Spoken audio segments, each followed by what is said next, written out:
Ketika penduduk kerajaan Babilonia mempunyai kepercayaan menyembah berhala, lahirlah putra dari Azar yang merupakan keturunan dari Nabi Nuh alaihissalam. Ayahnya Nabi Ibrahim adalah seorang pemahat patung yang cukup terkenal.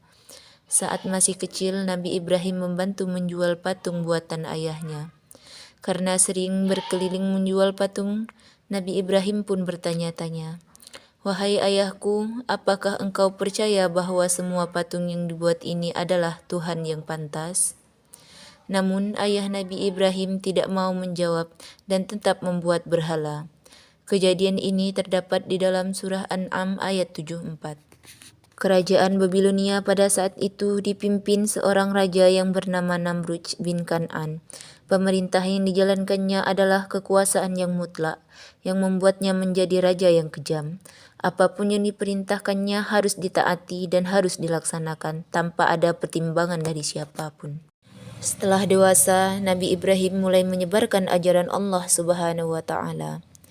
Pada suatu hari, semua penduduk merayakan sebuah tradisi tahunan dengan pergi keluar kota untuk berburu. Nabi Ibrahim juga diajak oleh ayahnya, namun kali ini Nabi Ibrahim menolak dengan alasan sakit.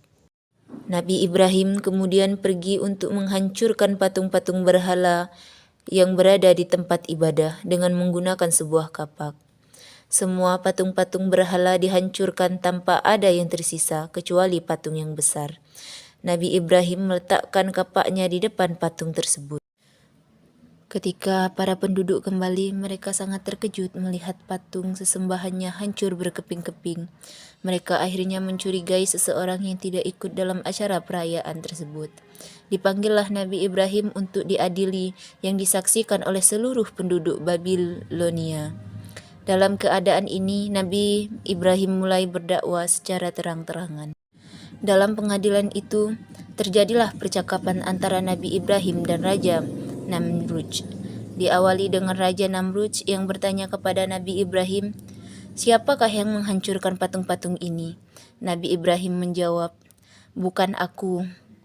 Patung besar itulah yang menghancurkannya." Raja Namrudz kembali berkata, "Mana mungkin patung itu bergerak dan memegang sebuah kapak, sedangkan bicara saja dia tidak mampu." Disinilah ketika Nabi Ibrahim mulai berdakwah. Dengan tegas beliau menjawab, "Jika engkau tahu bahwa patung itu tidak bisa bergerak, bahkan berbicara saja dia tidak mampu, mengapa kalian semua menyembahnya?" Dengar jawaban ini, maka terdiamlah seluruh masyarakat Babilonia, termasuk Raja Namrudz. Tetapi dengan kekuasaan mutlaknya, Raja Namrudz dengan marah memerintahkan prajuritnya untuk membakar Nabi Ibrahim.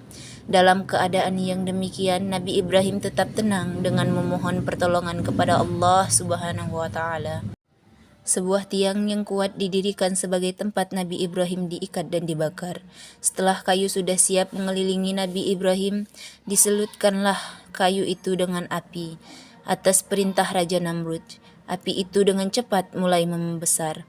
Masyarakat Babilonia pun mulai bersukaria melihat Nabi Ibrahim dilalap api. Namun alangkah terkejutnya para penduduk karena Nabi Ibrahim tidak terbakar. Beliau masih utuh sempurna tanpa adanya luka sedikit pun. Ternyata doa Nabi Ibrahim dikabulkan oleh Allah Subhanahu wa Ta'ala.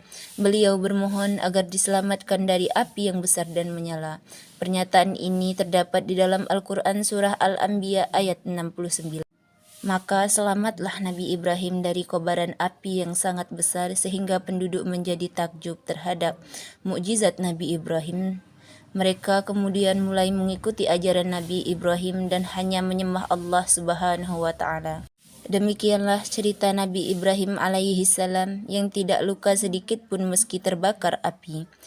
Semoga kisah ini dapat mempertebal iman kita untuk percaya terhadap kebesaran Allah Subhanahu wa Ta'ala. Amin ya rabbal alamin.